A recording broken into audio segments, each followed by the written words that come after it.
Assalamualaikum warahmatullahi wabarakatuh. Izin membuka kami dari kelompok 4 kelas RB, tugas Siskom paper simulasi latex. Di sini kami akan mempresentasikan hasil jurnal kami yang udah kita buat.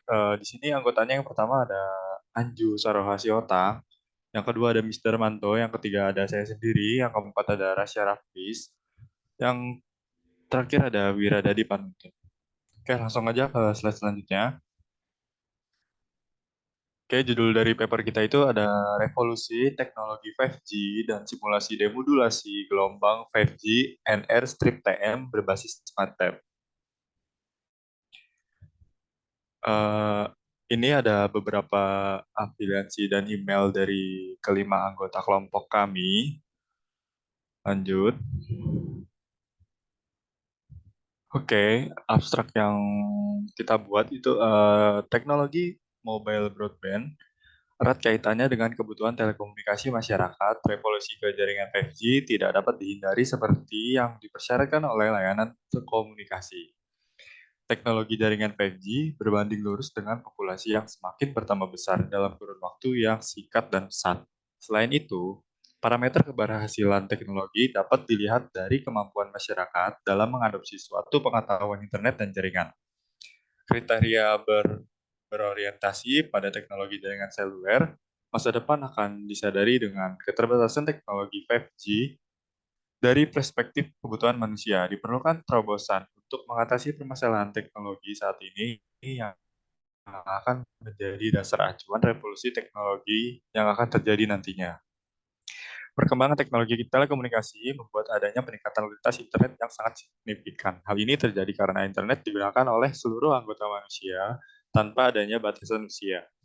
Ditinjau untuk jangka panjang, akan terjadi persaingan global yang sangat ketat sehingga perlu adanya pengetahuan teknis di bidang teknologi komunikasi. Pengetahuan tersebut dapat berupa konfigurasi, pemahaman modulasi dan demodulasi, cara kerja sistem, serta hambatan dari setiap proses yang terjadi pada jaringan.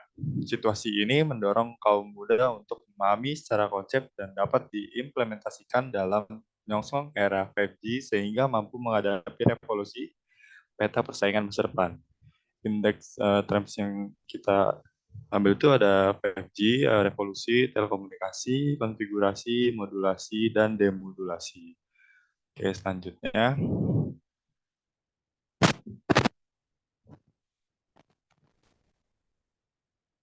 akan dijelaskan oleh Mister. Oke, selanjutnya ada pendahuluan. Dengan berkembangnya zaman yang semakin pesat ini, kebutuhan akan informasi, ilmu pengetahuan, komunikasi, dan hiburan itu sangat-sangat dibutuhkan oleh masyarakat, khususnya di Indonesia. Dalam konteks ini, internet itu memiliki peran penting pada perkembangan teknologi. Kebutuhan internet yang terus meningkat harus diimbangi dengan kecepatan akses data supaya dapat dapat memenuhi pemerintahan internet khususnya untuk meningkatkan di setiap hari. Saat ini beberapa pengguna layanan telekomunikasi telah memiliki beberapa perangkat telekomunikasi yang terhubung ke jaringan. Oleh karena itu, dibutuhkan sistem teknologi transmisi data yang dapat menangani semua proses komunikasi tanpa adanya kegagalan. Berdasarkan kondisi ini, maka teknologi 5G dikembangkan sehingga dapat realisasi. Teknologi generasi kelima atau 5G adalah sistem teknologi tercepat dan menawarkan lebih banyak fitur kepada pengguna. Perkembangan dan peradaban sektor teknologi mengalami kenaikan yang signifikan pada setiap tahunnya. Hal ini dapat dilihat dari terobosan serta peralihan jaringan dari 5G menjadi 4G menjadi 5G. Proses ini didasari oleh kebutuhan manusia untuk penggunaan teknologi telekomunikasi dengan akses yang lebih baik dan cepat. Secara umum, jaringan 5G itu memiliki kecepatan yang dominan, lebih stabil, dengan tingkat latensi lebih rendah daripada generasi sebelumnya. Secara dasar, penggunaan jaringan 5G itu memiliki potensi dan revolusi pada layanan yang basis digital. umumnya layanan komunikasi hanya dapat terhubung antara manusia saja, tapi dengan komunikasi 5G ini, proses digital akan bertumbuh sehingga layanan komunikasi dapat terkoneksi pada jaringan manusia dengan mesin hingga hanya antar mesin. Selanjutnya dari segi produktivitas, jaringan 5G ini lebih efektif dan membantu pekerjaan manusia di bidang teknologi dan informasi. Sebagai contoh, dengan adanya penggunaan jaringan 5G ini, aktivitas browsing, streaming, upload, serta download suatu file itu dapat diakses dengan waktu yang sangat singkat dibandingkan dengan menggunakan jaringan 5G. Situasi ini dapat terjadi karena kecepatan dari data itu meningkat 10 kali lipat daripada daripada 5G yang kecepatannya hanya 10 GB per second. Kemudian implementasi jaringan 5G juga membawa budaya dan perubahan baru terhadap perkembangan teknologi di masa depan yang belum ada saat ini. Misalnya terdapat mobil seperti tanpa kemudi atau virtual reality, kemudian kendaraan yang terkoneksi dengan F2X, serta otomasi robot industri selain itu, Internet of Things atau IoT, dan kendaraan buatan atau kecerdasan buatan atau AI, dan dapat dirasakan melalui revolusi perkembangan jaringan 5G secara bertahap. Next. Kemudian sistem model, ini beberapa sistem model yang diterapkan di sini ada heterogeneous network atau HETNES. Model jaringan HETNES ini dapat dilihat dari jenis sel yang digunakan. Jenis sel tersebut terdiri dari mikro, makro, pico, ataupun femto.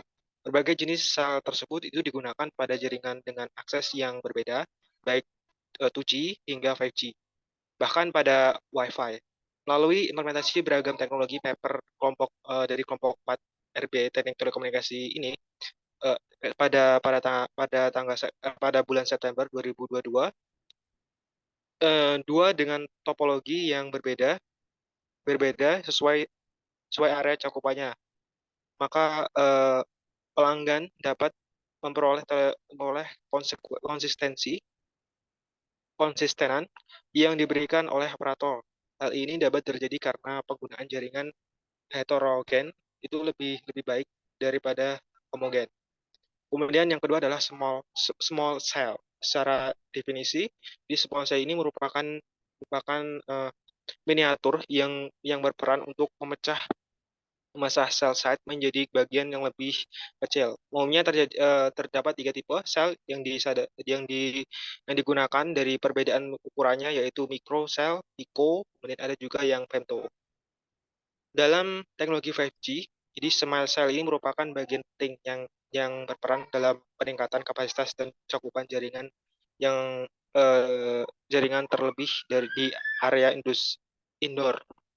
Dalam prosesnya, implementasi small cell ini pada jaringan LTE Advanced serta 5G berperan meningkatkan tingkat keefisien dari layanan broadband karena memiliki kecepatan yang lebih tinggi serta tingkat potensi yang lebih rendah.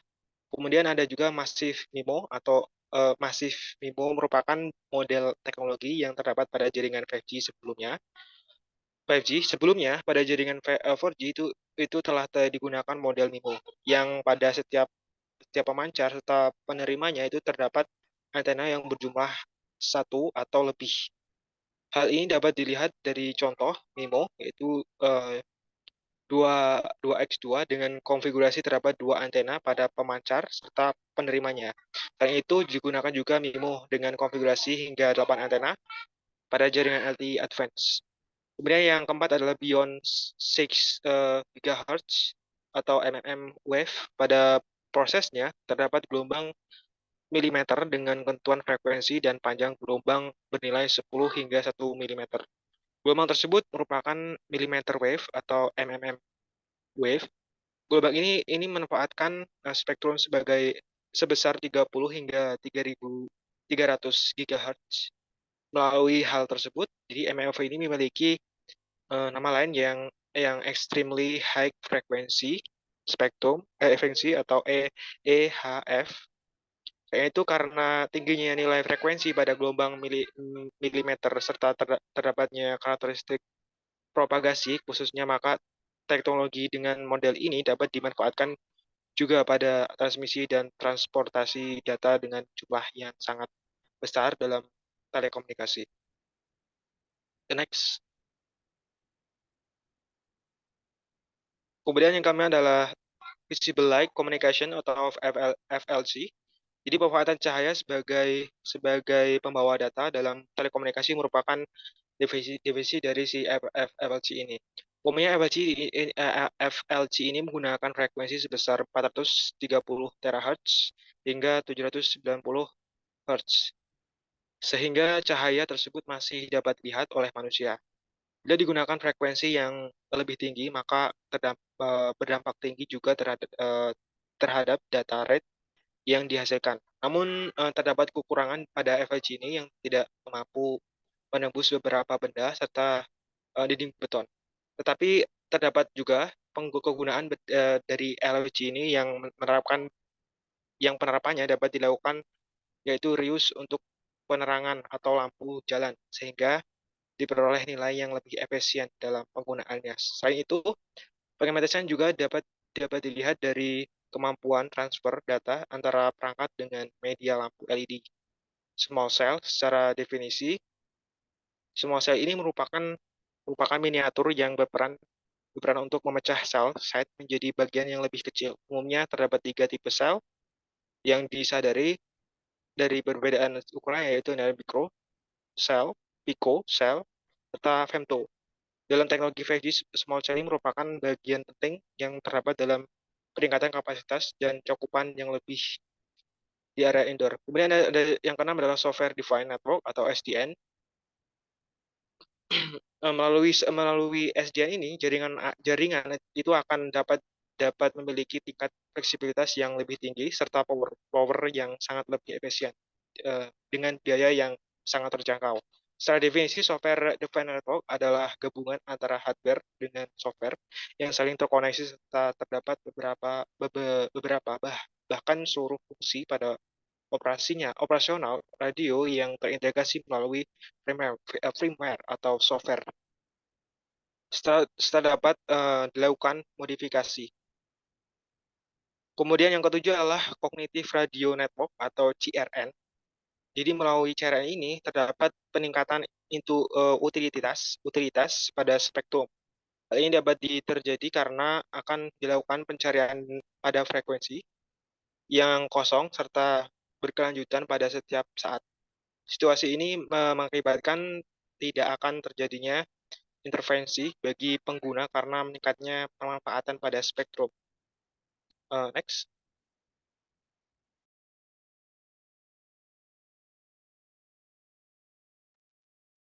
Oke, lanjut siapa? Habis ini. Oke, selanjutnya hasil dan simulasi.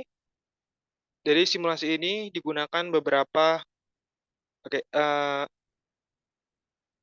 baik.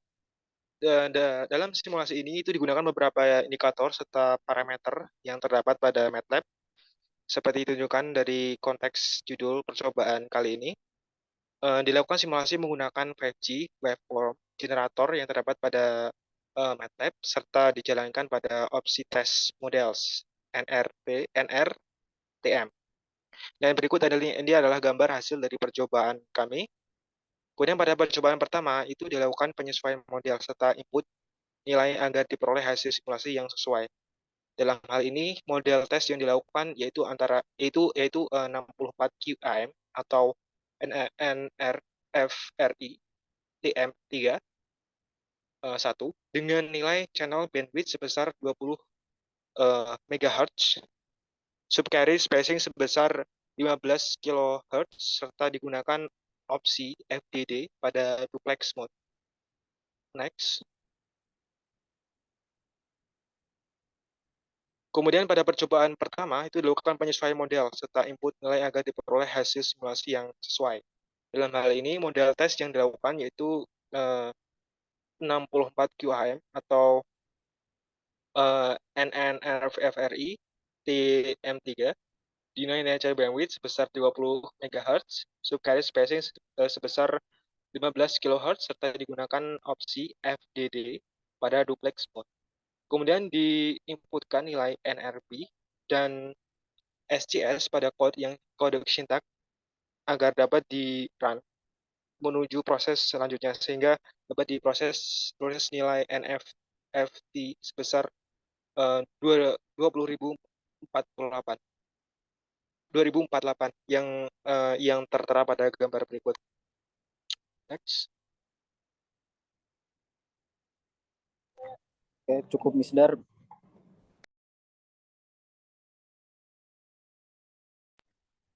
Selanjutnya, hasil simulasi berikutnya dilakukan percobaan kedua dengan ketentuan variabel serta nilainya dominan sama terhadap percobaan sebelumnya. Hanya saja untuk nilai subcarrier spacing diperbesar menjadi 30 kHz.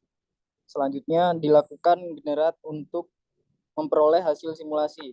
Ditinjau dari gambar, diperoleh bentuk sinyal hasil simulasi serta NRB bernilai 51 dan SCS bernilai 30 kHz. Next. Nah, kemudian dilakukan tahapan yang serupa dengan percobaan pertama dengan menginputkan nilai NRB dan SCS pada kode sintaks. Setelah dilakukan pengkodean, maka program tersebut dijalankan dan memperoleh hasil nilai NFFT sebesar 1024. Next. Kemudian masuk dalam pembahasan simulasi yang dilakukan pada paper ini berkaitan erat dengan OFDM secara dasar. OFDM merupakan singkatan dari Orthogonal Frequency Division Multiplexing. Ditinjau dari definisi, OFDM tergolong pada jenis transmisi multicarrier dengan ketentuan spektrum yang berada di dalamnya. Dikelompokkan menjadi beberapa subcarrier. Melalui pengelompokan tersebut, subcarrier akan dimodulasikan pada stream data dengan ketentuan rate bernilai rendah. Dalam prosesnya dilakukan pembentukan sinyal gelombang melalui spektrum analyzer. Hal ini mendasari terjadinya proses analisis pada spektrum tersebut. Secara konsep, analisis tersebut bertujuan untuk mengetahui bentuk dari gelombang OFDM termodulasi. Ditinjau pada percobaan, terdapat NQAM termodulasi yang merupakan tahapan lanjutan dari modulasi OFDM. Hal ini menyebabkan kondisi gelombang tersebut tidak lagi menjadi NQAM. Pada saat melakukan simulasi, terdapat dua percobaan yang memiliki perbedaan nilai subcarrier spacing. Untuk percobaan pertama, subcarrier spacing bernilai 15 kHz, sedangkan percobaan kedua bernilai 30 kHz. Selisih nilai tersebut bila digambarkan secara matematis memiliki perbandingan 1:2. Kemudian pada percobaan pertama dilakukan generate untuk menjalankan program tersebut. Diperoleh bentuk sinyal serta beberapa indikator hasil lainnya. Ditinjau dari bentuk sinyal, diperoleh sinyal tersebut berada pada rentang 25 dBm sampai 75 dBm. Hal ini terlihat dari batasan grafik terhadap parameter spektrum analyzer. Selanjutnya diperoleh juga nilai NRB sebesar 106 serta SCS sebesar 15 kHz. Berikutnya program dijalankan kembali dalam bentuk kode sintaks yang merupakan hasil dari NRB dan SCS yang diperoleh. Selain itu, kode sintaks juga dapat diperoleh dari panduan yang terdapat pada MATLAB. Setelah itu, program dijalankan sehingga memperoleh hasil NFFT sebesar 2048. Oke, next. Untuk simulasi yang kedua, nilai parameter serta indikator yang digunakan dominan sama dengan sebelumnya. Hanya saja untuk nilai subcarrier spacing diperbesar menjadi 30 kHz. Seperti yang telah dibahas sebelumnya,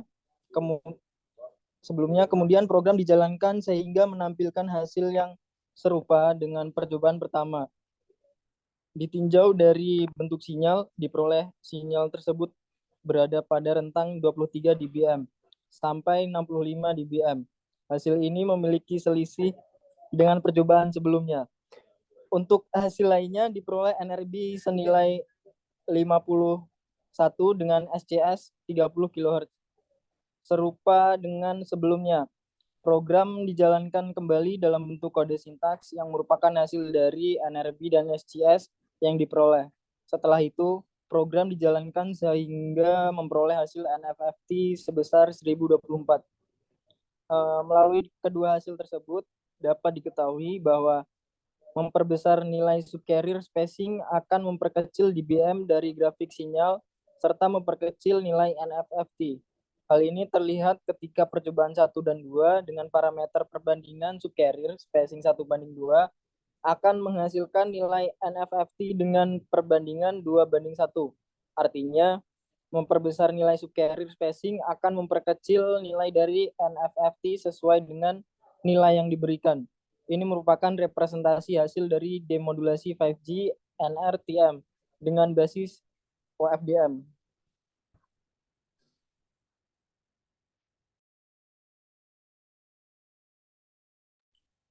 Next. Kemudian masuk ke dalam kesimpulan, dalam era teknologi tidak dapat dihindari oleh manusia. Oleh karena itu, perlu adanya adaptasi antara manusia dengan teknologi untuk dapat saling berkolaborasi dalam revolusi telekomunikasi. Seperti saat ini, jaringan 5G sudah mulai diimplementasi di beberapa wilayah dengan kriteria tertentu untuk dapat mengaksesnya. Selain itu, manusia juga dituntut untuk dapat berperan aktif dalam mengembangkan teknologi dengan mengambil peran mempelajari, memahami, serta mengeksekusi terhadap revolusi jaringan. Tindakan yang dapat dilakukan yaitu dengan mengkonfigurasi struktur pada tiap generasi jaringan dari 1G hingga 5G. Konfigurasi tersebut dapat tercermin dengan mengetahui hambatan, latensi, modulasi, dan demodulasi, serta proses instalasi agar dapat diakses oleh setiap orang. PayPal ini menjadi salah satu tindakan nyata pada generasi muda dengan mempelajari demodulasi pada 5G. Dalam prosesnya, sudah diketahui beberapa parameter serta indikator yang menunjukkan demodulasi pada jaringan 5G. Hal ini dapat dilihat dari percobaan yang telah dilakukan, bahwa dengan mengubah nilai subcarrier spacing, maka turut mengubah nilai NFFT seperti dalam situasi ini. Memperbesar ukuran subcarrier spacing akan menghasilkan nilai yang lebih kecil pada NFFT, serta jika memperkecil nilai pada subcarrier spacing, maka hasil pada NFFT akan bertambah besar. Proses ini sudah sesuai dengan konsep demodulasi pada 5G NRTM yang disimulasikan pada MATLAB. Next. Kemudian di acknowledgement, puji dan syukur senantiasa kami panjatkan kehadirat Tuhan Yang Maha Esa yang telah melimpahkan rahmat dan karunia-Nya sehingga kelompok 4RB dapat menyelesaikan PayPal ini untuk memenuhi tugas besar mata kuliah Sistem Komunikasi 1 yang diampu oleh Bapak Muhammad Reza Kahar Aziz, STMT, PhD. Kami mengambil tema dengan dasar materi 5G dalam paper ini dengan judul Revolusi Teknologi 5G dan Simulasi Demodulasi Gelombang 5G NLTM berbasis MATLAB. Kami menyadari bahwa penulisan paper ini tidak terlepas dari bantuan beberapa pihak yang turut berpartisipasi dalam memberi kritik dan saran sehingga paper ini dapat diselesaikan. Kami juga menyadari bahwa paper ini jauh dari kata sempurna yang disebabkan oleh keterbatasan pengalaman dan pengertian kami. Oleh karena itu, kami meminta maaf kepada seluruh pihak apabila terdapat kekurangan terkait materi serta informasi yang tertuang pada paper ini. Next. Oke, lanjut ke referensi. Di sini kami menggunakan 10 jurnal referensi dengan kombinasi BibTeX. Kemudian lanjut ke biografi, di mana terdapat 5 foto beserta 5 biografi dari peserta, dari anggota petugas paper ini. Kemudian lanjut ke papernya, dalam bentuk PDF.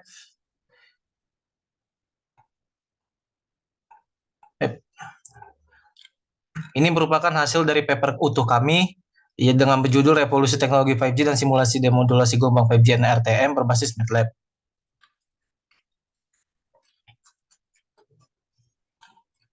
Kemudian lanjut ke upper lip-nya. Ini pada bagian bibliografinya terdapat 10, serta pada bagian foto, di mana 5 foto anggota kelompok beserta 4 foto percobaan yang dilakukan. Kemudian di sini merupakan hasil dari papernya.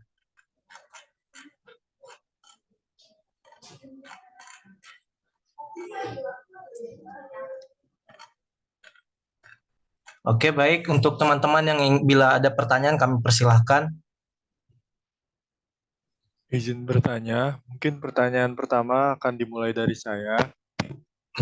Oke, pada paper itu tadi dijelaskan bahwasannya implementasi pada jaringan 5G membawa budaya dan perubahan baru pada teknologi di masa depan.